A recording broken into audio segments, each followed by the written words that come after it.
والعاقبة للمتقين والصلاة والسلام على رسوله وعلى آله وأصحابه أجمعين.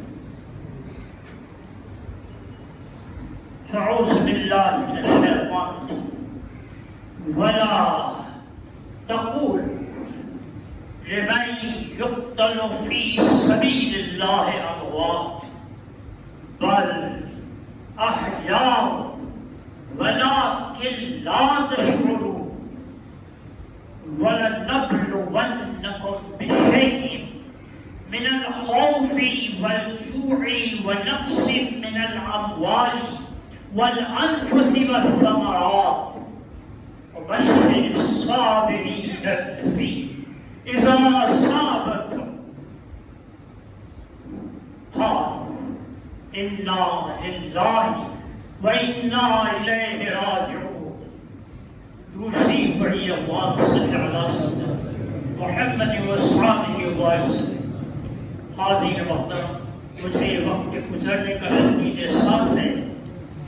گھر کی ضرورتیں ہوتی لیکن اس تقریر کے بعد ایک بات کا باور کرا دینا میں ضروری سمجھتا ہوں. اس سے پہلے ان آیات پر میں اپنی بات کو آگے بڑھا وہ یہ کہ غم حسین علیہ السلام کا جو اصرار ہے، ماڈرنائزڈ مسلمان اس کو جہالت کہتے ہیں. ہاں رو رہے ہو گیا واقعہ، چلو بابا یہ بھی غنیمت ہے. ابتدا تو یہاں سے ہوتی ہے، وہ سیاسی لڑائی تھی. پھر انہوں نے کہا تھا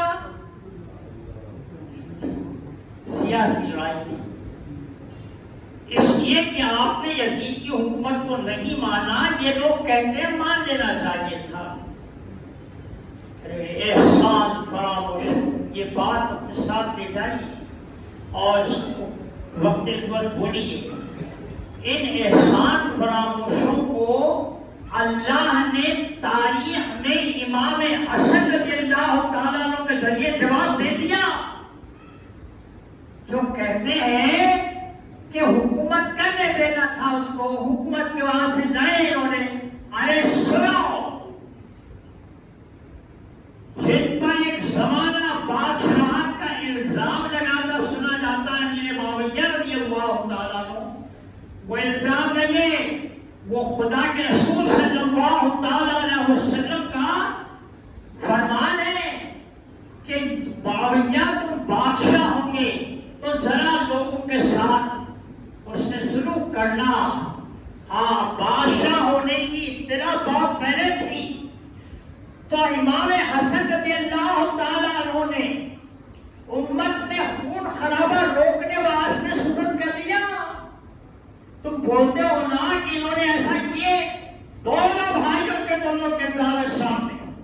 احسان فراموشوں، حقیقت سے آنکھوں کو بچانے والوں، لوگوں کو مغالطے میں ڈالنے والوں، خدا کو کیا جواب دو گے جب اللہ یہ کہے گا کہ یہ حسن ہے جس کے نانا نے میرے رسول نے کہہ دیا تھا کہ اس بچے کے سبب سے میری امت میں مفاہمت ہوگی. وہ بچہ کرا دیا تھا، مفاہمت قبول کر دیا تھا، ان کی حکومت کو سونپ دیا تھا. میاں معلوم ہے 40,000 کا لشکر جرار تھا امام حسن رضی اللہ عنہ. ننے میاں نہیں، اکبر شاہ نجیب آبادی جیسا مورخ. کیا الفاظ ہے، پھر شاندار لفظ کو پڑھ کے سنا دیں. میں اپنے حافظے پر زور دے کے کچھ کہوں. انہوں نے کہا کہ بعد کی جتنی فتوحات رہی، امیر معاویہ رضی اللہ تعالیٰ عنہ فتوحات میں بہت مشہور ہے. انہوں نے کہا کہ تمام فتوحات امام حسن رضی اللہ تعالیٰ عنہ کے قربانی کے بعد انہیں منت تھی.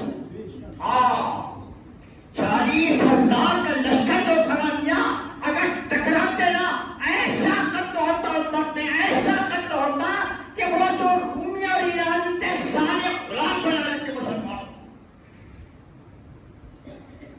مؤرخ نے کہا ہے کہ دنیا کے بڑے بڑے فاتح اور رستموں سب سے بڑا امام حسن ہے۔ امام حسین رضی اللہ تعالیٰ عنہ کو تو معاملہ آنے والا تھا، ارے کتنی جلدی بھول گئے تو حکومت چھوڑا ہے بھائی نے۔ اب یہ بھائی کو یہ معلوم ہے کہ نتیجہ کیا ہوگا، لوگ روک رہے ہیں، تو لوگوں سے کہا یاد رکھو میں جہاں جاؤں گا یہ لوگ مجھے نکال دیں گے۔ تو اس لیے نہیں بلکہ یہ بات طے تھی کہ اللہ نے آپ کی قربانی کو امت کے لوگوں کے واسطے ایک ایکسٹریم پوائنٹ کی قربانی کی مثال قائم کرنا طے کیا۔ آپ کرامتوں کو مانتے ہیں، تاریخ کو مانتے ہیں، اگر کرامتوں کو نہیں مانتے تو یہ تو طے کہ حضرت خواجہ اجمیری علیہ الرحمہ نے رائے پتھورا کے مقابلے میں کیا تھے آپ کچھ نہیں، لیکن جس وقت پانی بند کیا گیا آپ پر تو کوزے میں تالاب کو بلا لیا۔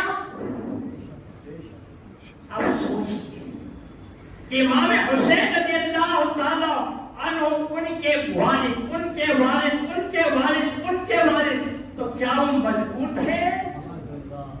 نہیں۔ حسین تم کو میری راہ میں کہ تمام قرآن تم پر منطبق ہوگا، تمام قرآن کا ایک ایک لفظ جو ہے وہ آپ کی تائید کرے گا، تم کو ایسا پیش ہونا ہے۔ تو آپ نے اپنی خدمات کس حال میں کہ پیاسے جوانوں نہیں بلکہ چھوٹے چھوٹے بچوں کی صورتیں نظر آ رہی ہے۔ ہم دیکھتے ہیں نانا نواسے کے لیے، دادا پوتے کے لیے، باپ بیٹے کے لیے بستر کی چھڑیوں کو صاف کیا کرتا ہے کہ بچے کو تکلیف ہوگی۔ وہ کیسا بچہ، وہ کیسا باپ ہوگا جس نے حرملا کے تیر کو ان کے حلق سے گزر کر اپنے بازو سے کھینچ کر نکالا ہوگا، اس وقت اپنے بچے کے حلق کی کیفیت کیا ہو۔ اور آپ ان واقعات کے اوپر رونے کو نعوذ باللہ من ذالک قابل مذاق نہ سمجھو بناتے رہے۔ میں یہ بتاؤں وہ لوگ یہ سمجھ کا 50-30 کا اوپر وہ لوگ رونے کو شیعوں کا لیبل لگاتے ہیں سمجھے۔ اب میں یہ بتاؤں کہ اللہ شیعہ ہے، اب شیعہ کے لفظ شیخین محترمان کو جو کچھ کہا جاتا ہے ایسا وہ ہے فرشتے شیعہ ہیں۔ اگر تم ہمیں حسین کو شیعوں کا کام کہتے ہو تو سنو، اللہ بھی فرشتے بھی بڑے بڑے بزرگ شیعہ ہیں۔ یہ دیکھیے یہ سبق یہ حضرت جو ہیں بڑے پیر صاحب یہ بہت دور کی سند لاتے ہیں، اس نے سے کہا، اس نے سے کہا، اس نے سے کہا۔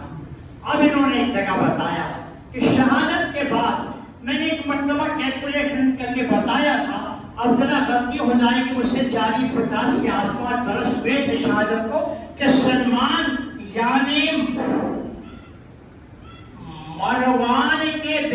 مروان کے پوتے کے پاس خزانے میں سے پلک کا شروع یہاں سے کرنا چاہیے، خواب نظر آیا، حضور خواب میں آئے، مروان کے پوتے یزید کے خاندان قبیلہ کے، سمجھے آپ، یزید سے مروان نے حکومت کی اور اس کے بعد میں اس کا بیٹا عبدالملک کے بعد میں اس کا بیٹا ولید کے بعد میں سلمان بیٹھا۔ اب اس نے خواب دیکھا کہ حضور خواب میں تشریف لائے، اس کے ساتھ شرکت کر رہے ہیں، جاگا حسن مسیح رحمۃ اللہ تعالی کو بلایا، میں نے اسے دیکھا ہے میاں حضرات دیوبندیہ تبلیغ کہیں گے کہ وہ کتنی رکعت نماز پڑھا، تم نے یہ پوچھنا چاہیے تھا، جماعت اسلامی والے بولیں گے کہ ترجمان قرآن شریف کتنا پڑھا تھا، یہ پوچھنا چاہیے تھا. حسن بصری رحمۃ اللہ تعالیٰ پوچھتے ہیں کہ تم نے کیا کسی اہل بیت کے فرد کے ساتھ حسن سلوک کیا ہے؟ بتائیے.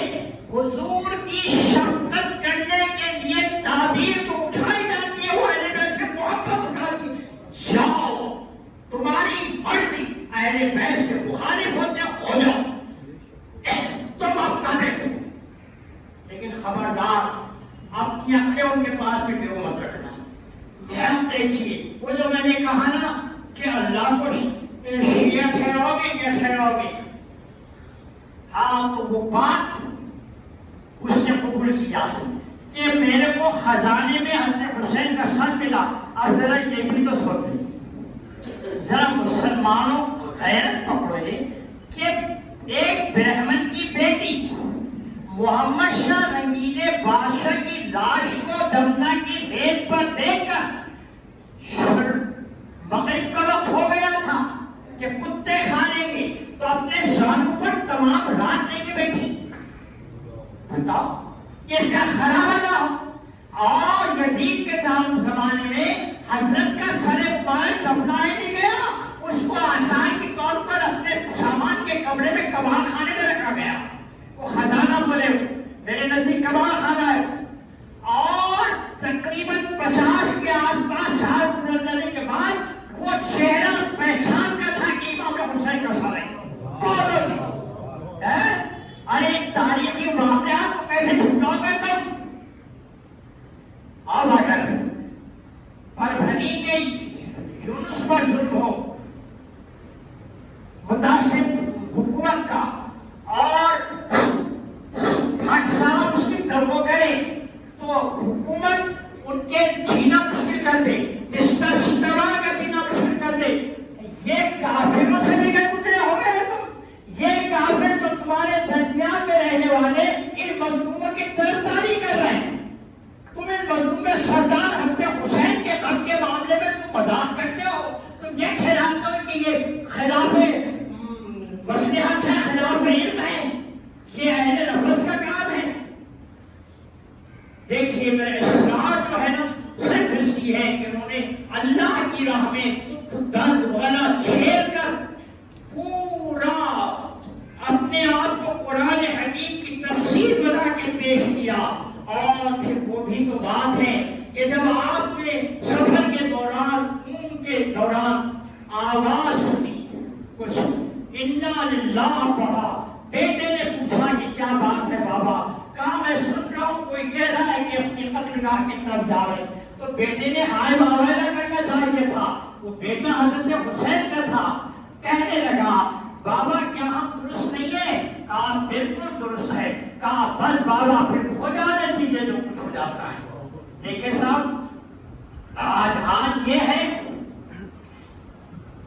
کہ اس غم کو خلاف شریعت بتاتے ہیں تو بتایا یہ گیا ہے اسی روایت کے ساتھ کہ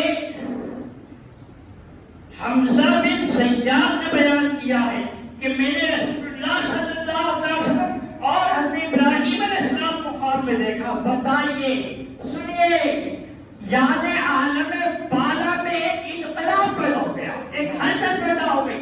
حضرت حسین کی شہادت تم اگر احسان فراموش ان کو بھول جاؤ تو کیا ہوگا جی؟ یہ یہاں حال دیکھو کہ حضرت ابراہیم علیہ السلام کو حمزہ بن زیاد نے بیان کیا کہ میں نے اللہ کے رسول محمد صلی اللہ علیہ وسلم اور حضرت ابراہیم علیہ السلام کو خواب میں دیکھا کہ دونوں پیغمبر حضرت حسین رضی اللہ تعالیٰ کی قبر پر نماز پڑھ رہے ہیں. ہاں دیکھا آپ نے، یہ حال ہے کہ حضرت ابراہیم علیہ السلام ابو الانبیاء کہلاتے ہیں. سمجھے آپ، وہ ان کو نازل کیا گیا اور حضور کو اور آپ نماز جنازہ پڑھ رہے ہیں. شیخ ابو نصر نے بالاسناد ابو اسحاق کے حوالے سے بیان کیا ہے کہ جعفر بن محمد نے فرمایا کہ حضرت حسین رضی اللہ تعالیٰ کی شہادت کے بعد اب اس بات کو اور سنیے، اور میں بہت ساری باتیں ضبط کرنے ختم کر رہا ہوں اس تقریب کو. جعفر بن محمد نے فرمایا کہ حضرت حسین رضی اللہ تعالیٰ کی شہادت کے بعد آپ کی قبر پر 70,000 فرشتے اترے جو قیامت تک آپ کے لیے عرشبانی کرتے رہیں گے۔ اس وقت بھی وہ فرشتے عرشبانی کر رہے ہیں۔ یہ حضرت سیدنا عبدالقادر جیلانی رضی اللہ تعالیٰ کی ریسرچ ہے، یہ معمولی چیز نہیں ہے میاں۔ میں آپ کے سامنے سلسلہ جشیہ کی کتاب کی روایت بیان نہیں کر رہا ہوں، اس میں بہت ساری روایتیں درج آئی ہیں لیکن اس میں سند کوئی نہیں ہے، میں خاموش پوچھتا ہوں، لیکن یہ پورے انشراح صدر کے ساتھ بیان کر رہا ہوں۔ تو میاں ہونا تو یہ چاہیے کہ کم از کم محرم کے مہینے شہر کے ایک کم مجلس ہونا چاہیے، اور لوگوں کو اگر ایسی توفیق دی تو جو ہوتا ہے اس کی قدر کیجیے۔ مجھے آپ لوگوں کے دل کی قدر ہے کہ اتنی دیر تک یہاں بیٹھے ہوئے اور سکون کے ساتھ بیٹھے ہوئے، کوئی تعجب نہیں کہ حضرت حسین کے غم میں اتنا وقت دینا آپ کی ہماری بخشش کا سبب بن جائے۔ یہاں خدا موجود ہے، خدا سن رہا ہے، اللہ بندوں کی گمان کے ساتھ ہے۔ اللہ ہمارے اس غم کو قبول فرمائے جس انداز سے ہم منا رہے۔ باہر میں اب بات کو پور نہیں دینا چاہتا، آپ کو گھر جانا ہے اور کثرت کیجیے سورہ اخلاص کی، اور جو پڑھیں سب شہدائے کربلا کو بخشتے چلے جائیے۔ وآخر دعوانا الحمد للہ رب العالمین۔ یا بس صلاۃ والسلام نہیں بھائی، صلاۃ والسلام کے بعد آؤ دعا پھر اس کو پڑھیں۔